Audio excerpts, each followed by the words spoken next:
Welcome to the Future of Life Institute podcast. My name is Gus Docker, and I'm here with Sneha Revanur. Welcome, Sneha. Hi, guys. So happy to be here.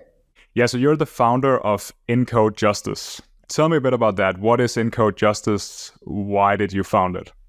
Yeah, so Encode Justice is the world's leading youth movement for human-centered and safe artificial intelligence. I founded the organization back in July 2020. So when I was actually in high school, in response to a ballot measure in my home state of California relating to the use of algorithms in criminal justice. And actually, I have been working in the legislative advocacy space relating to AI since then and have seen the evolution of AI discourse. Obviously, in the last year or so, there's been an explosion of public interest, especially following the release of GPT-3. And we've expanded our organization's focus both to national and international level policy, but also to a whole host of AI-related issues and risks, not only bias, but also larger scale and potentially catastrophic harms resulting from the loss of human control over AI, disinformation, autonomous weapons, electoral destabilization, and so much more. So you found this organization when you're in high school. How do you get the kind of courage and conviction to do that? I think normally, if you spot a problem and you're in high school, you might think, let the adults solve it. Why didn't you think that? Why did you take action as you did? Yeah, actually, I was thinking broadly about the societal impact of AI for maybe 2 or 3 years before I actually launched the organization. So definitely was like a twiddling in my thumbs phase where I was thinking about how exactly to take action and wasn't quite yet ready to jump onto the scene. I think the major catalyst was, as I mentioned, heading into the 2020 elections in the US and in California, there was a ballot measure that came up in my home state that actually had to do with criminal justice and the implications of algorithms in the legal system. And so I think that what actually catalyzed my action and my decision to get involved was the fact that there was a direct electoral campaign that I could take part in. And so I think that direct route into the space really gave me the avenue to get involved. And I think that what made it super accessible or made it feel possible was the fact that I was only initially working on the state level. To be honest, folks always wonder if I had ambitions for this to become a large scale movement from the start. And to be honest, that was not the case. I just thought that I would get involved in California, shake things up a little bit, focus on this one ballot measure and see what happened from there. I was honestly just taken aback by how much the support snowballed and how many youth we were able to get on board, youth from all across California, but also all across the country and all across the world. And I think at that point, I realized that we had to keep the movement alive and keep addressing other pressing challenges long after that initial campaign and that initial victory. So you have members all around the globe. How do you integrate their viewpoints and their concerns into a coherent strategy for Encode Justice?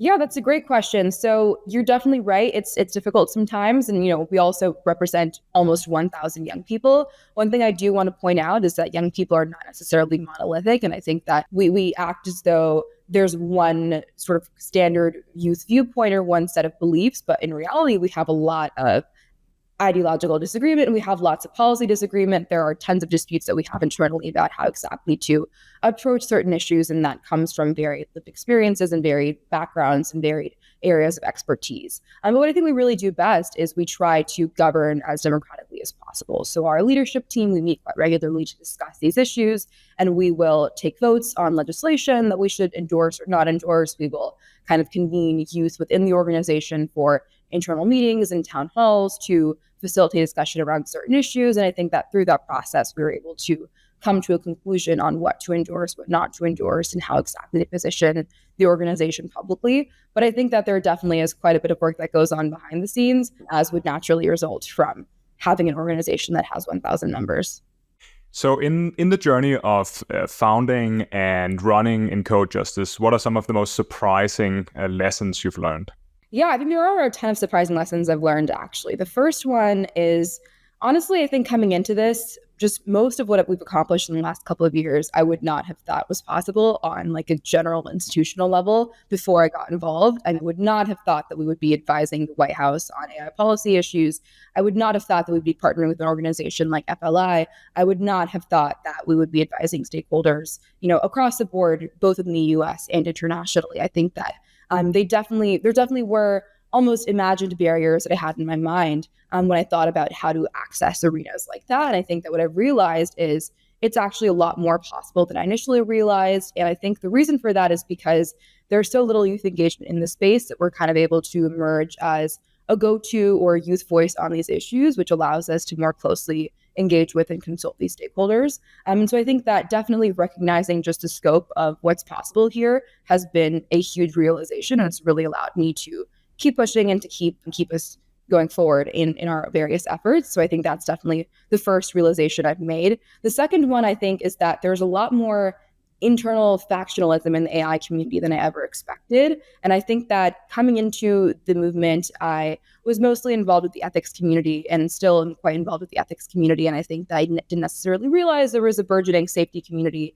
And I think only over the last year or so have I become cognizant of that growing rift between these two camps. And I think that obviously it goes without saying that that is a false choice that does not need to exist. And I think that, in fact, that political binary almost is actually stultifying progress. And so I think that I was quite shocked actually by the level of factionalism in the AI community. And I've only realized that in the last couple of months to a year or so. So I think those are two big things that I have taken away from my time working in the space. Yeah, actually say a little bit more about that, because maybe first you can describe what is the AI safety community, what is the AI ethics community, why are they seemingly in tension, and maybe why is that tension an illusion? Maybe talk a bit more about the apparent tension between the AI safety community and the AI ethics community, and why this tension is only apparent and maybe an illusion. Yeah, that's a great question. So I think that there have kind of emerged two factions in this larger AI community. And obviously, I don't think that tension needs to exist, but it's kind of organically arisen. So we have some folks who are thinking principally about different sets of issues. So we have folks who are thinking mostly about immediate harms that are already well documented, things like bias, misinformation, and labor displacement. And we have folks that are mostly thinking about longer term, larger scale, potentially catastrophic threats and existential risks. And I think what's really important to recognize is that oftentimes the policy solutions to these harms are actually quite overlapping, and there actually can be more distinctly a pro-regulation and anti-regulation camp. And I think that distinction is a lot more useful because people who are thinking about different sets of AI issues from ethics to safety genuinely have a lot more in common than they might initially realize. And so I think that what I've come to realize in my time working in the space is that even though there seems to be some degree of animosity or some sense that this is a zero-sum game, in reality it does not need to be a zero-sum game. And actually, Encode Justice and FLI jointly authored a statement kind of pushing that message forward a couple of months ago and calling for the policy solution of creating a US federal licensing regime for artificial intelligence models, because we think it's possible to both vet models for societal impacts like bias and misinformation, but also for potentially larger scale threats within the same kind of agency or same regulatory structure. And there's so many more examples of solutions we can adopt that recognize and solve both longer term and shorter term threats. Yeah, and we should point out that take something like transparency, for example. There could be a common interest from the AI safety community and the AI ethics community in having models that are understandable and where we can interpret them and understand how they're making their decisions. So there are all of these overlaps that we shouldn't ignore. That's a great point. And I think that we're actually seeing even more areas of overlap emerge. I mean, I was just at the World Economic Forum and there was quite a bit of discussion of deepfakes and political misinformation resulting from AI, especially given the fact that we are in the largest election year in human history. I mean, we have half of humanity that's eligible to vote in these presidential elections and other elections around the world. And so obviously there's interest in both the ethics and safety communities in ensuring that we're not moving towards a day and age where AI can be used to generate personalized propaganda and destabilize the political process around the world. And I think that's definitely a key area of shared concern. And I'm beginning to see a lot of collaboration from organizations on both sides of that divide, trying to work on deepfake regulation, both here in the US and internationally. So I think there's quite a bit of room actually for cooperation. It's just about identifying those issues where there's mutual interest and also identifying policy solutions that can speak to the interests of both sides. What do you think could be useful in handling deepfakes on the technical side, on the policy side? What have you found might be interesting here?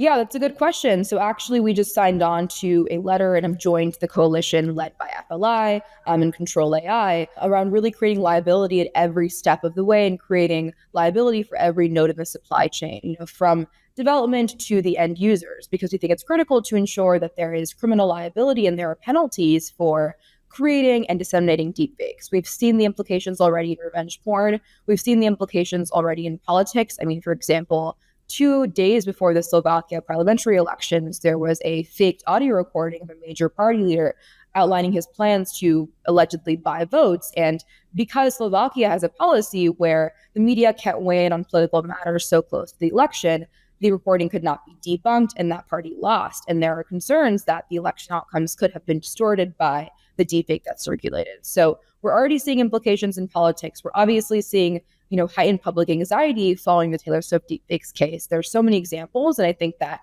really the root of the problem lies in the fact that there's an unfettered landscape for this, and there isn't a system of liability both for deepfake developers and for people who actually create and disseminate these insidious acts of misinformation.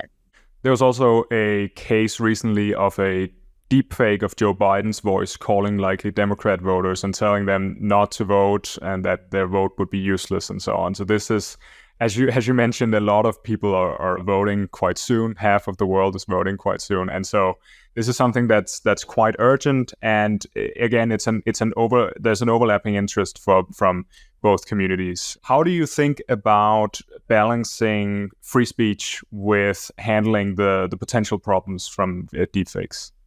That's a really important question, I think, especially in the American context, where we obviously have really robust free speech protections. And that kind of comes up quite a bit as a concern or an objection to any proactive regulation on deepfakes. I think it's really important to ensure that we have carve-outs, obviously, for clear political satire, for example, or other forms of protected political expression. And I think that the coalition reforming the language that we're using actually do that. We very explicitly recognize that we are not trying to infringe on satire or the protected speech. We are, focusing more on defamation, for example, or things that could have large-scale political or reputational ramifications. And so I think that by very clearly delineating what kinds of content is covered and what's not content, we can kind of go about that in a more responsible way. Okay, so you've spent a bunch of time and effort on bias also. Which solutions to the problem of biased algorithms do you favor most? What's most fruitful here?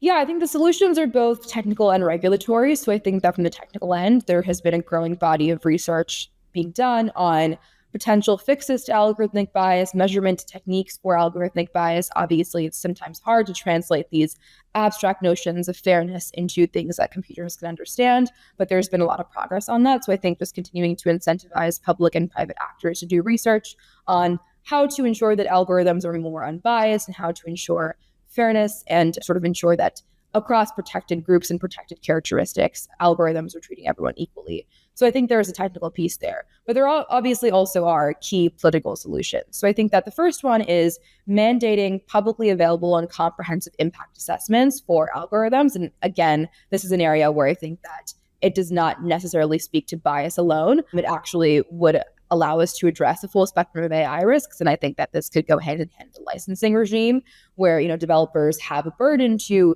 prove that they have taken reasonable safeguards before deployment to mitigate the risk of bias, as well as other large-scale societal harms. And so I think that, yes, mandating impact assessments would be one key step forward. We also, of course, want to ensure that people who are impacted by algorithmic harm have some sort of redress mechanism and are able to either, file a grievance with a public agency or pursue action in a court of law. I think there are multiple measures that can be taken, but I think it's really important to empower victims of bias or discrimination to seek redress. And I think that's going to be a huge step forward as well.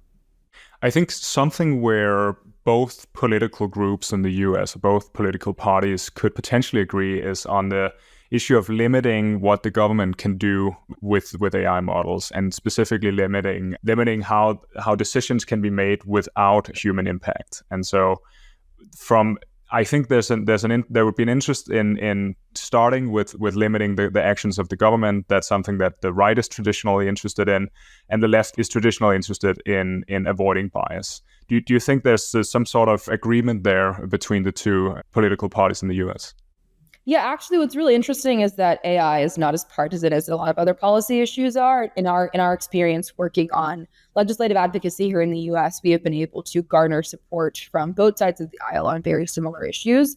You're completely right in that oftentimes they're approaching those issues from different vantage points and they have different interests with which they're looking at them, but there is, room to actually create agreement there. So, for example, on the issue of facial recognition technology and government surveillance, the right is quite concerned about the potential for the government to chill free speech and to potentially use these technologies as tools of political profiling.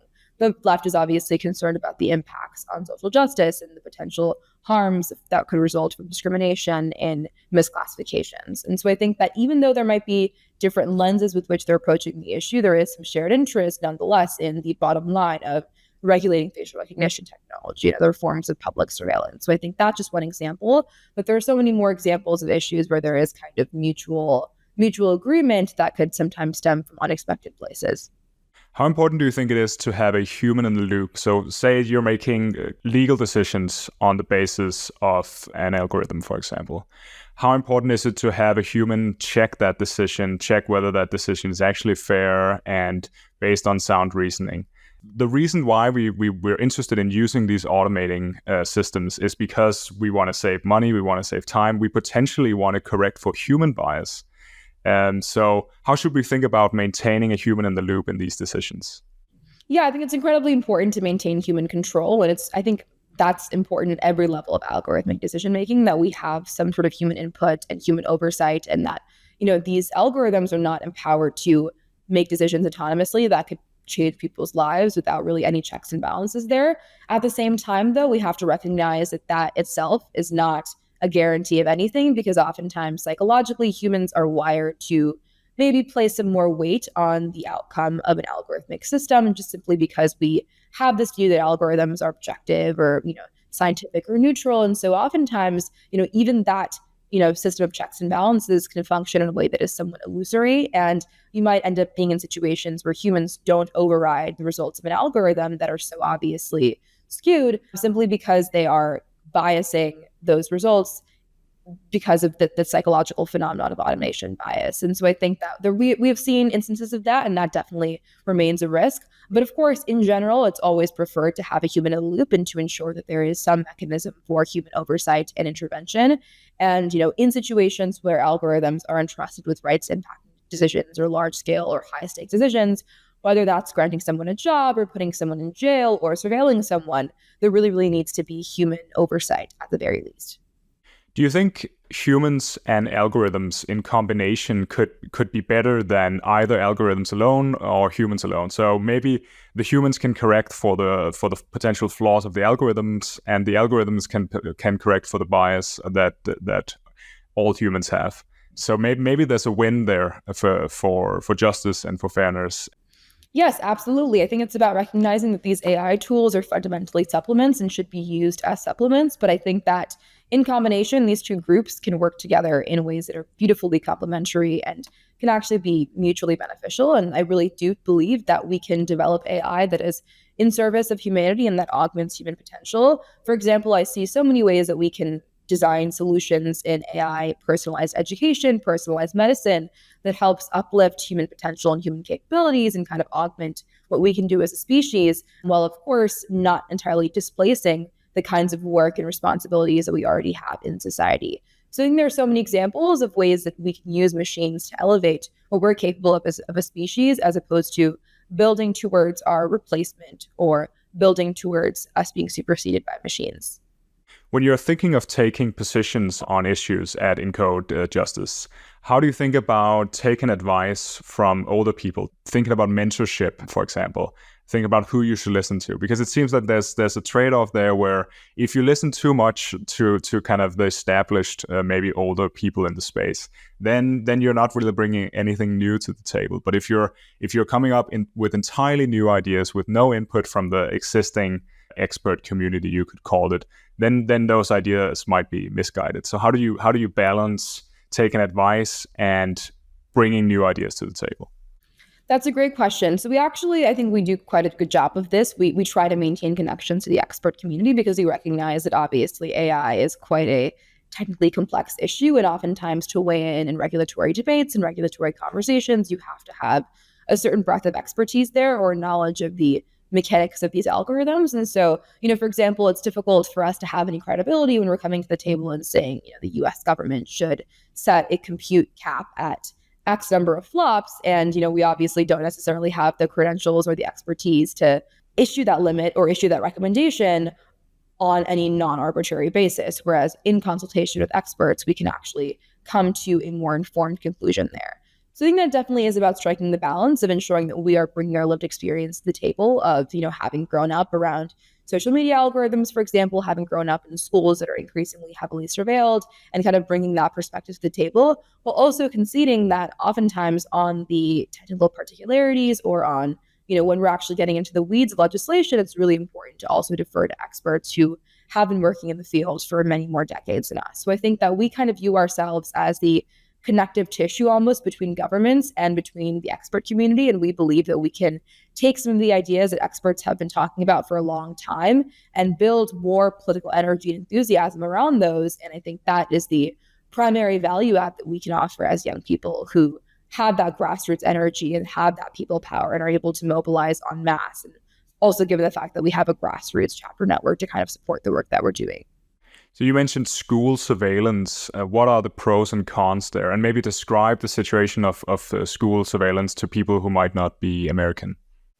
Yeah, definitely. So I think that we're seeing this not only in the American context, definitely primarily in the American context, but it's also beginning to expand around the world. I think we've seen in recent years an increased urge to use surveillance tools like facial recognition technology in response to safety threats on school campuses from, for example, gun violence, or I know that was also being considered in light of COVID-19 to enforce masking restrictions and distancing restrictions. So we see that oftentimes in times of crisis, there is this urgency to potentially implement surveillance that can save lives or can be used for public health and public safety measures. And so I think there definitely is an appeal there because it's easy to see why those kinds of monitoring capabilities could be useful for people in authority positions. At the same time, though, there obviously are grave privacy risks at play. There are grave justice risks at play. And I think that there are tons of other harms that could result from the use of facial recognition in school campuses.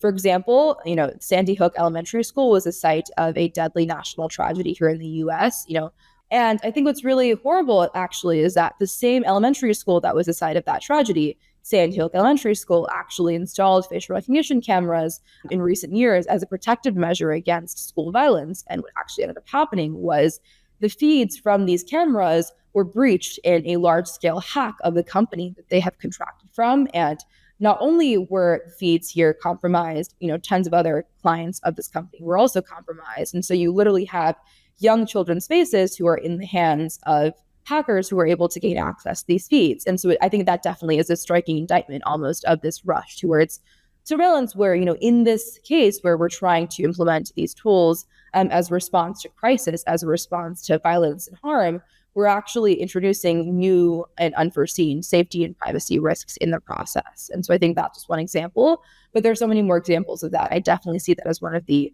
principal harms that could result from school surveillance. Yeah, if you're handling sensitive data like that, you really have to get your cybersecurity in order. This goes for if you're handling medical data or facial data, potentially genetic data. And I think the world is generally not investing enough in cybersecurity, and especially if you're handling critical data like that, you need to invest in cybersecurity. So that's potentially also a point of agreement where cybersecurity is interesting both from the AI ethics perspective and from the AI safety perspective. In keeping data safe is just important. The largest impact that AI has had on society so far is through social media algorithms. Maybe give me your take. Describe how you think these algorithms have affected young people. Yeah, that's a great question. So I think we've seen a wide range of documented impacts, and there are still more impacts that we're only seeing the early stage symptoms of, but that could soon expand and proliferate. So we've seen how, for example, algorithms have created a youth mental health crisis. There are obviously staggering rates of suicidal ideation, self-harm, body image issues that are resulting in young teenagers who are using social media on a daily basis. we've also seen how algorithms have amplified extremism and can potentially nudge youth towards more extreme ideology and more extreme political viewpoints at an age where their beliefs are being formed and hardened, which obviously is a critical concern. We're seeing how hate speech has exploded across social media platforms. We've seen how it's potentially inspiring real world acts of political violence. I mean, here in the US, there was quite a bit of controversy over the role that social media platforms played in enabling January 6th. And there are so many more instances of that taking place here in the US and also internationally.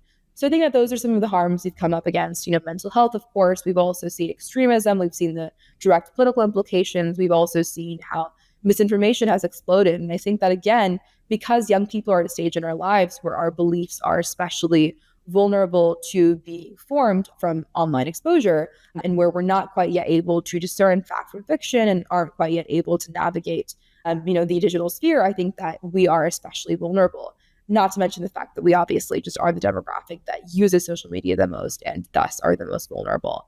And I think that what's really harmful is that these algorithms and AI tools, as they're becoming increasingly capable and as they're producing deepfakes and as AI-enabled voice cloning, for example, accelerates and becomes more sophisticated, it is becoming increasingly undetectable. And honestly, it's very hard now to place an onus on the user to identify what's misinformation from what's real, because honestly, the lines are really being blurred, and oftentimes it's impossible for an untrained human consumer of information, or really any human consumer of information, to accurately diagnose what's real and what's fake. I think one could argue that there's a lot of benefits coming from social media. What your organization, what we're doing right now, is enabled by social media. So this conversation is only happening because of social media. Again, you could argue that people in general and young people also will have to take personal responsibility for their engagement with social media. Maybe if we're talking about very young people, their parents will have to take responsibility. Do you think that argument holds? Is it, you described how keeping a good sense of what's real is potentially becoming more difficult, potentially impossible. Do you think, what's the role of personal responsibility in social media?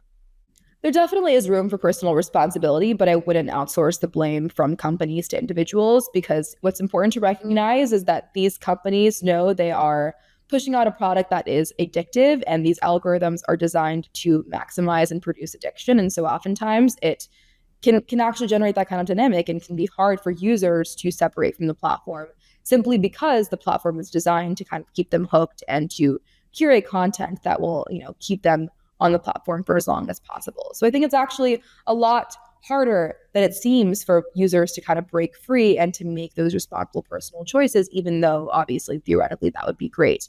There is some room for personal responsibility. I think there is room for us to be investing in public literacy campaigns and public literacy programs that train people to become better at discerning of fact from fiction and also to navigate the online sphere. But of course, those interventions can only go so far if we're not actually incentivizing platforms to change their business models, and if we're not incentivizing governments to play a more active role in regulating here. So I think there definitely is room for both personal responsibility and for a larger scale stakeholder responsibility. But we can't quite yet, I think, pin the blame on individual users, just given how addictive these platforms are. And again, the fact that we're talking about young people who are going to be especially vulnerable to that kind of interaction and that kind of dynamic. Yeah, I wonder if AI could help here. So you mentioned before AI in education could be fantastic. Maybe you could have an AI guide, voluntarily, of course, following you around on the internet as you're browsing and pointing out, okay, maybe you like this post, maybe you agree with this tweet, but have you considered an alternative viewpoint? Have you seen this study? You could imagine a product like that becoming a possibility quite soon. Do you think we could use AI to guard us against the harms of social media? Definitely. I think a lot of the fixes here actually are technical. We've already seen how, for example, there has been incredible progress on deepfake detection algorithms. And even though we're seeing AI produce fake news, we're also seeing AI help us detect and take down fake news, right? So there really are potential counteragents that we can be developing and investing in that can help us minimize the harms here. At the same time, though, I don't think that the development of those sorts of counteragents is keeping pace with the development of the harmful technologies in the first place. And so I obviously want to close that gap and ensure that we are investing more heavily in research that is actually combating misinformation rather than promoting it. But I do share your sense that it would be possible for us to develop technology like that. And that could be enormously beneficial for us as humans. And is this about incentivizing the companies to spend more on, you could call it defensive AI, and less on more profitable AI by regulation, for example? Yeah, I definitely think that we would have to create the sorts of incentives. To be frank, I don't expect that platforms would do that on their own because, like you said, it does hurt their bottom line. And a lot of these algorithms that are generating misinformation and keeping users hooked are obviously just very profit oriented and are profit aligned and are helping them, maximize their returns. And so I think that it would be difficult to expect platforms to change that without forceful government intervention. And so I think that's the part that governments really have to play in forcing their hand a little bit and, ensuring that there are regulations in place. And so I think that it will require both corporate and public sector responsibility to really respond to these challenges here. I've seen some evidence that young people are becoming less social. As they report having fewer friends and going to fewer social gatherings in real life. Do you think in an ironic sense that the social media makes younger people less social? Yeah, I think that, as you mentioned before, there is incredible potential for social media to be a force for human connectedness and to actually help us deepen human relationships. But at the same time, it can also force us to turn inward as we're going in these, endless spirals, viewing content and kind of keeping ourselves locked onto an online platform.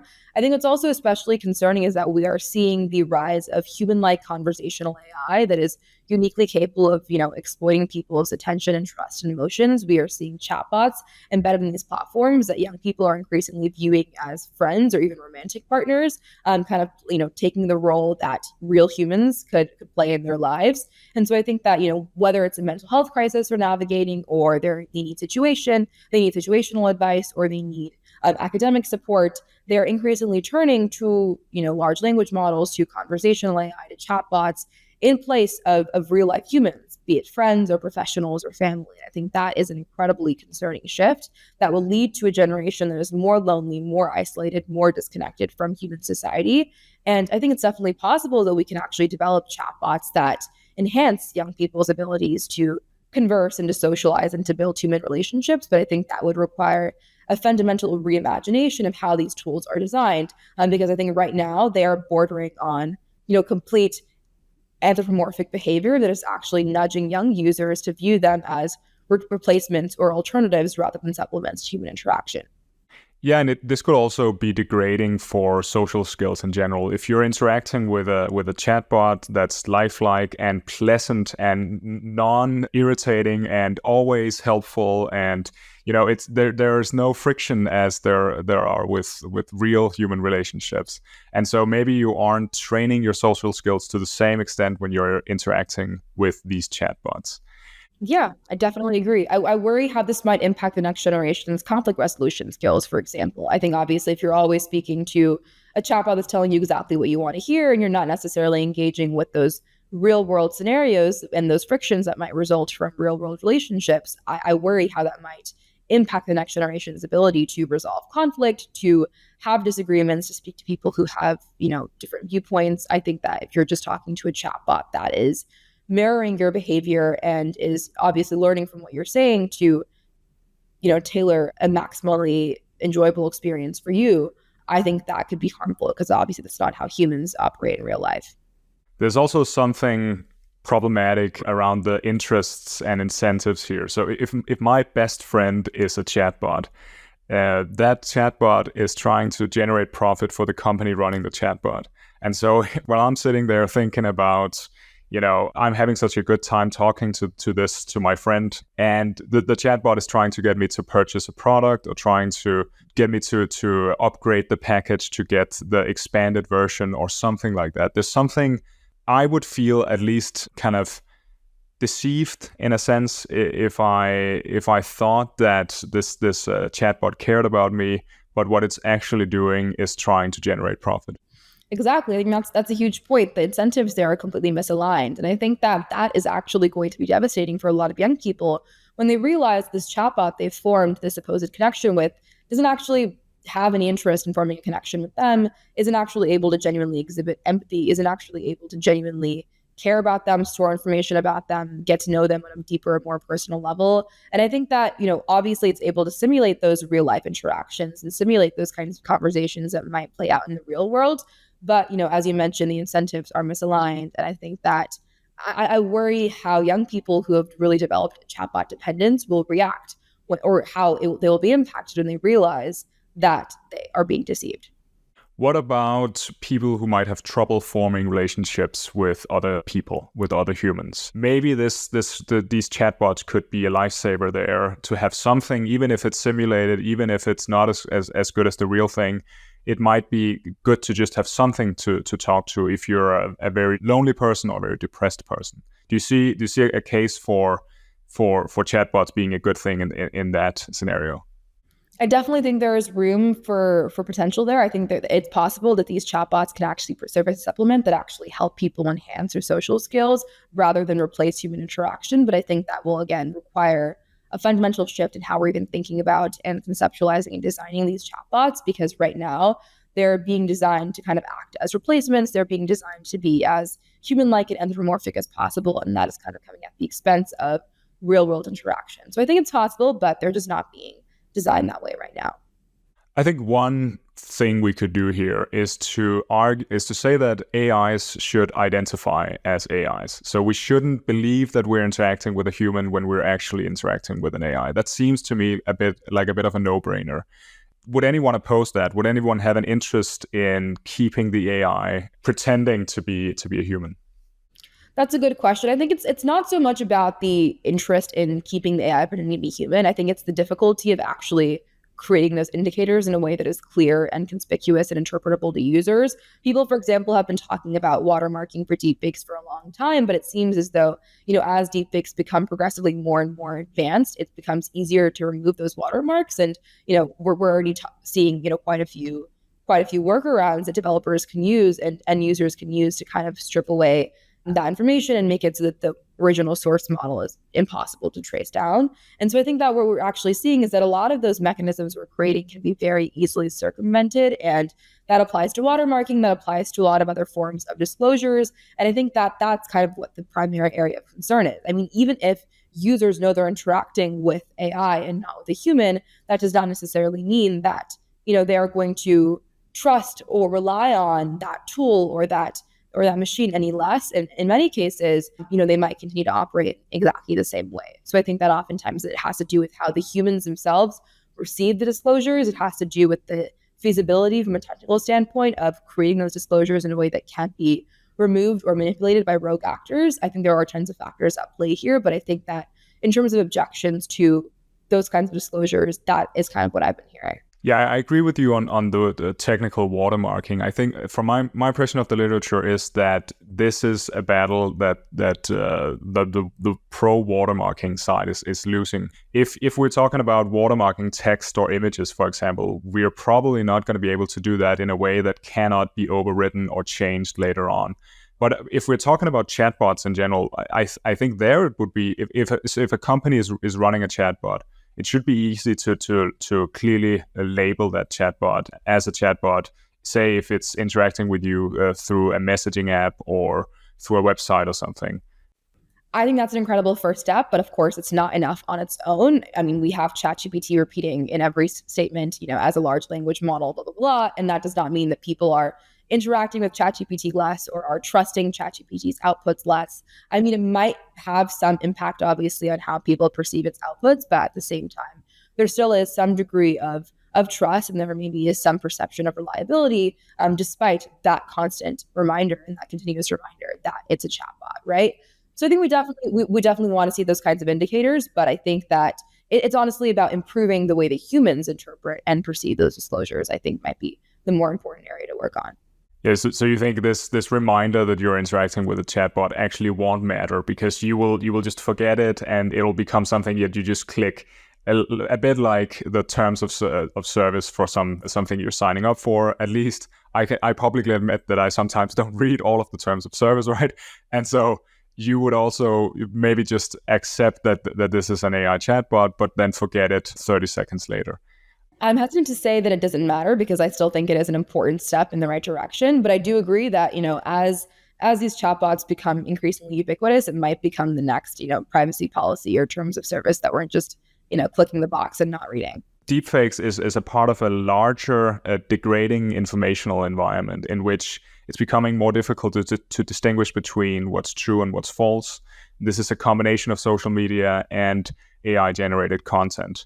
How do you navigate that world personally? How do you see young people navigating that world? Yeah, I think on a personal level, because I'm so attuned to these issues, I have learned to become increasingly wary of what I see online and sort of recognize that the information environment overall has been degraded and is less reliable. So I think that, if I'm seeing statements, videos, images of, political figures, for example, saying or doing things that seem wildly objectionable or that just seem to be wildly surprising or contrary to what I would otherwise expect, I know to take that with a grain of salt. And I know to recognize that I might not be seeing something that's actually human generated, that might in fact be AI manipulated or AI generated. So I think that there is that increased layer of skepticism with which I'm trying to navigate the information environment. But I think that might stem in part from the fact that I obviously am thinking about these issues all the time and I'm so plugged into the potential harms. I think it's really important to inculcate a similar sense of awareness in general users who might not be as aware of the risks and consequences here.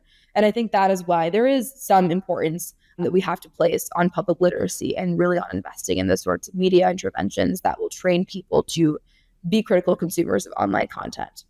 Yeah, I haven't seen any good data on this, but do you think that older people or younger people are better at navigating this environment? I think what we're seeing is that financial scams, kind of low-level financial scams, often target older people. And so from that kind of anecdote, it seems that maybe older people have more difficulty. Do you think younger people are becoming resilient and they kind of have an inherent distrust of what they see in a healthy way? Yeah, I think that there definitely are different types of scams and different types of harms that different groups are more vulnerable to. I think that part of the reason why older people are more likely to fall for phishing scams, for example, or get defrauded is because they're more likely to be targeted for those kinds of scams than young people are. And so I think that inherently they are also more likely to be victimized. Yeah, and maybe the scammers know that the older people tend to have more money, and so there could be other factors, yeah. I think there definitely are other factors at play. I think that's an important consideration. But I do, of course, want to give credit to young people and say that we have, I think, developed some sense of resilience and have developed some sense of awareness. And I think that is, coming into play slowly but surely. I think at the same time, though, there isn't one group that I would say is any more vulnerable or any more resilient. I think it's just different types of risks. I think that, for example, young people might be more vulnerable to misinformation risks. Older people might be more vulnerable to those phishing risks. I think it's a different set of issues for different groups. Why do you think young people are more vulnerable to misinformation risks? I think a big part of the reason why is because, like I said, a lot of us are still in that stage of belief formation where a lot of the exposure that we receive could actually significantly influence our worldview. And so, actually a lot of our political beliefs will be dictated by what we're seeing online. Whereas I think older generations might be more hardened in their political views. Their views might be formed by lived experiences, by, many decades of actually living in the real world, as opposed to what they see online. Obviously, they're not insulated from what they see online. We obviously see, WhatsApp misinformation spread, quite a bit with large families, and that oftentimes includes older relatives. I'm not saying that they are completely immune to this kind of misinformation, but I do think that young people are especially vulnerable because it is very much more likely that what they see online is going to influence their underlying beliefs. Yeah, when you frame it like that, it actually sounds like we're running a pretty wild experiment here where the beliefs and political ideology of young people will be affected by social media as it kind of fossilizes and can't change anymore. It will have been affected by social media. It's a big responsibility, to say the least. Yeah, definitely. And you're right in that, at a certain point, beliefs do fossilize somewhat. And I'm really concerned about how those beliefs will fossilize in response to what young people have seen on social media, right? And so I think that there definitely are fears that these sorts of algorithms are radicalizing a generation, are, nudging the next generation towards not only mental health concerns, but towards more extreme ideological viewpoints. And I think that I really fear for how those sorts of impacts will show up in our larger political process. How do you feel about polarization? Do you think this is mostly an issue for younger people or for older people? What role does social media play here? As I mentioned, of course, we are seeing social media reinforce ideological extremism and create these rabbit holes where you might, click on something extreme one time and then you're just going to get continually pushed further and further and further down the rabbit hole and exposed to more of the same kind of content. We've seen this, for example, with the alt-right pipeline on YouTube and how it's enabled by, these engines of extremism on YouTube and similar platforms. And so I think that I'm definitely concerned about how this will impact political polarization at large. I think young people, again, because they're in that critical phase of belief formation, stand to be especially affected. But I, of course, do think that there is risk for older people as well, especially on platforms like Facebook. And so I think we see multiple age groups targeted here, but I'm concerned by how these rabbit hole radicalizing algorithms could impact the next generation's political beliefs. And so what should we do? It seems unlikely that we're going to roll back social media. We're probably not going back to a world without social media. So what do we do about the role social media plays in polarization and the related issues? Yes, and to be sure, I don't want a world in which we roll back social media. I think that it's an incredible asset to humanity in many ways, and can actually be a force again for human connectedness. I mean, a lot of what I have done, a lot of the learning that I do on a daily basis is enabled by my social media experience, and so I wouldn't say that is a reality I would want to live in. Right? I think it's possible to minimize the harms and maximize the benefits, but I think that again, platforms are not going to do that on their own. We really need governments to step in. I think one key step could be, for example, creating opt-out mechanisms to ensure that young users and users overall have more choice over their online experience. So, for example, there are already some platforms, and under the EU DSA, actually, young users have the opportunity to opt out of algorithmic sorting on platforms like Twitter or on Facebook, and are able to kind of indicate that they would rather switch to chronological sorting or some sort of de-algorithmized experience online. So I think that allowing users to have choice and autonomy in their online experience, I think, is the first step to ensuring that we have more positive human AI interactions. I think that's one step that governments can also help facilitate. Also, of course, I think that, we have seen more and more of these companies introducing oversight boards and third-party oversight boards to kind of monitor content. What I think is really concerning is that oftentimes, these agencies and entities are only looking at individual posts, individual content, and are not taking a larger structural practices or algorithmic processes or interventions. And I think it's really, really important that those boards are empowered to kind of act on a more structural level. And it's also important to recognize that, again, even with third-party oversight, oftentimes leadership at these companies have no incentive to listen to what these boards have to say because they actually have no enforcement authority and their decisions ultimately hold no weight, which is why, once again, it is so critical for governments to intervene and to actually exercise their enforcement authority here.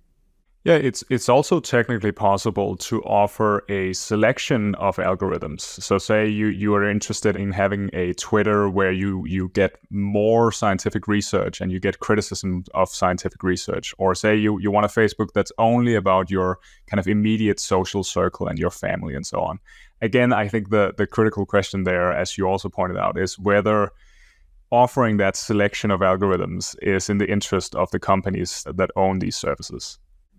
Exactly, because again, a lot of the posts that we're seeing go viral right now, the posts that contain falsehoods, again, are the posts that are generating the most engagement. Because obviously, the more horrendously objectionable and outrageous and provocative something is, the longer you will probably interact with it, and the more likely you are to reshare it, repost it, be talking about it. That is more likely to spark discussion. So obviously, it is in the company's interest to keep those posts up and to generate engagement with those posts. But I do think that, again, offering choice in the user experience is critical, and that does not necessarily have to be a binary of algorithm or no algorithm. And oftentimes, I think in the social media world, algorithms can actually be a force for positive curation, as you mentioned. But I think, again, if we are able to present multiple options and create that degree of personalization, then users will leave feeling much more satisfied and will also be better served overall by their social media interaction. Do you think people would actually opt for what we could call the healthier algorithm, the one that doesn't enrage the users as much as possible? Because there's a reason why companies might be optimizing for content that's engaging. they are interacting with human psychology, and humans tend to want something that's dramatic. So even if we offered the choice of a different algorithm or maybe no algorithm, so just a chronological sorting of posts, would people actually choose that?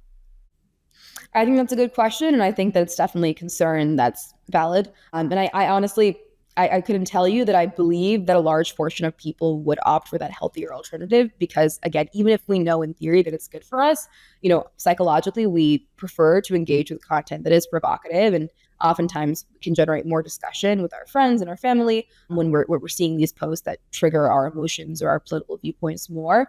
And so I think that I can't quite say that I have faith that everybody would automatically wake up tomorrow and subscribe for this, healthier version of X or Instagram or whatever. But I do think that there would be a significant proportion of people who would. And I think that as we continue to shift all of our options on the table to be more healthy and to be less polarizing, I think it will have a net positive impact on the user experience overall. Another issue is how AI will interact with systems that are set up for humans. And here I'm thinking of, with large language models, you can easily generate a well-written letter and you can send that to some political representative. Or you have the notice and comments process in the US where you can object to new legislation, for example. And it seems pretty easy to flood that process and kind of take advantage of the fact that these processes were set up for humans to interact with and not for AIs to interact with. Are there easy fixes here? Do we just say you have to identify yourself credibly as a human before you can interact with these systems? Yeah, I think that people have talked about potential proposals for identity verification online. People have talked about, some sort of authentication process when you sign up for a social media account. And obviously there are a whole host of free speech concerns that, can get raised with that. And people are worried about making the social media ecosystem and environment a lot more restrictive and kind of keeping access from more and more users.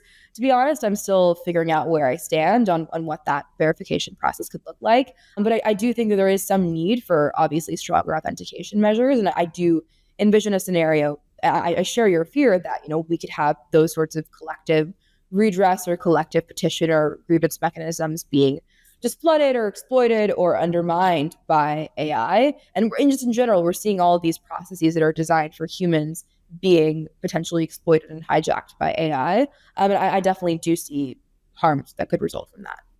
Yeah, I think if a user is interacting with a government system where the user is commenting on proposed legislation or something, there it might make sense to make the user identify. But I think we want to recognize the value of anonymity also, specifically anonymity that allows a person to criticize their own government or to criticize a corporation from within. Often whistleblowers rely on being anonymous. And so, yeah, we want to think hard before we implement an internet-wide identity system. I definitely agree. I worry about how those authentication measures could be sort of exploited by authoritarian regimes to crack down on dissent and to enable censorship and to essentially, ensure that no one speaks badly of the government at all. And I definitely do think that people who are speaking critically of the government or are speaking critically of corporations deserve to do so in an environment of freedom and of safety. And I do think it's important to strike a balance between those two competing objectives. I think that balance is part of a larger balance between some good thing we want on the one hand and then privacy on the other hand. How do we maintain privacy when we're also interested in having people identify themselves as real humans? Yeah, that's a good question. I think that, again, the jury is still out on what that will look like for social media platforms. I think that there are other measures that we can take right now to help ensure privacy for social media specifically. As I mentioned, we want to have opt-out mechanisms for data collection, for example, because oftentimes the disinformation machine is powered by unrestrained data harvesting, especially from young users. And so I think that creating mechanisms for users to opt out of that and to ensure that their data is not being used for model training or for ad targeting, because I think we're definitely seeing how it's being used to kind of create extremely personalized advertising schemes. I think that one step forward for privacy could be creating those sorts of opt-out mechanisms. In the context of identity verification, I think it's a little bit more tricky to balance those two competing objectives. But I think that with more investment, with more focus, with more political capital, we can reach conclusions there. So one of the trade-offs with privacy is between privacy and convenience. I think personally, and I think a lot of other people choose the convenient option. And I think we are about to be in a world in which you can have your AI assistant help you book flights and respond to emails and do all of the annoying things you don't want to do, as long as you give it access to your entire inbox folder and all of your personal information and so on. And I think that that option will be tempting for a lot of people. Do you see any healthy way to maintain privacy and still get the convenience? Yeah, I think that I definitely see a similar tension. And again, it's the same reason why we talk about privacy in the abstract, but we're not actually reading the privacy policy or the terms of service ourselves. I think it's just easier in those moments to give in and to accept the convenience and to accept, the amenity there. I think at the same time, it's possible for us to perform services like that and to provide services like that in ways that don't necessarily require scraping the user's entire inbox and that maybe have access to a more constrained set of information. Obviously, there would be concerns over whether or not that would be as effective, whether or not that would perform as functionally. But I think that in those sorts of contexts, it would be preferable to have those machines have access only to a more limited set of information. I think it's hard for us to feel comfortable with these algorithms having access to our entire lives, to our entire email boxes, to all of our communications. And I can't even imagine what kinds of harms could result there, especially if, these algorithms get in the hands of rogue actors. And so I think that limiting what information they have access to, and again, creating opt-out mechanisms for certain types of data and really empowering users to have control and choice there is the only solution to make sure that they have an enjoyable experience, but also protect user privacy. Yeah, we've discussed a bunch of potential harms and negatives from AI. I think it'll be healthy for us to also mention the great upside we could get here. So what is your vision for a positive future with AI? Yeah, I mean, as I mentioned before, I definitely think there's so much room for AI to augment and uplift humanity and for AI to truly be a force for immense progress on an economic level, a social level, and a political level. And I see, for example, so many potential uses of AI in healthcare, in education, in agriculture, and so much more. I think it can really help us close wealth gaps around the world, uplift emerging economies in the global south. I think that it can help us train the next generation to, think more critically and to be more creative. I can definitely see the potential rise of learning assistants and tutors and the integration of that into classrooms around the world. I can already see, of course, the impact that AI is having on disease diagnosis, on medical research, on really ensuring individualized treatment and meeting individual patient needs and potentially extending the human lifespan. I think there are so many impacts that we can see both on an individual level and a larger long-run species-wide level. So I definitely think that there are so many potential innovations that could dramatically advance the human condition. Of course, the question there is how do we put the right guardrails and parameters in place to maximize the benefits and minimize the harms along the way. Well said. Thank you for talking with me, Sneha. This was super interesting. Yeah, of course. Thank you so much for having me on the podcast, Gus.